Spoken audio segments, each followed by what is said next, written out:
Pemirsa, Dinas Kependudukan dan Catatan Sipil Kota Lubuk Linggau hingga kini masih menerapkan sistem pelayanan online.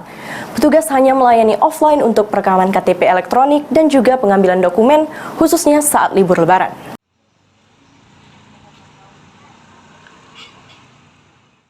Pelayanan pengurusan surat-surat khususnya EKTP di Dinas Kependudukan dan Catatan Sipil Kota Lubuk Linggau masih menerapkan sistem pelayanan online. Sekretaris Dinas Kependudukan dan Catatan Sipil Kota Lubuk Linggau mengatakan, setelah libur cuti bersama Hari Raya Idul Fitri 1443 Hijriah, jumlah warga yang mengurus administrasi kependudukan atau Adminduk alami peningkatan. Bahkan dalam sehari bisa lebih dari 40 warga yang melakukan perekaman EKTP. Kita arahkan online galau. Jadi tinggal ngambil dokumen lagi. Kalaupun ada yang tatap muka nih perekaman KTP sama pengambilan dokumen. Itu juga kita batasi 30. Kemarin ya karena masyarakat lah datang, sudah lebih kemarin tuh 40-an malah.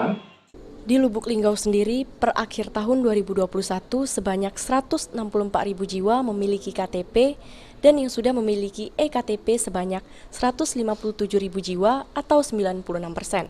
Tri Hajaria, PAL TV.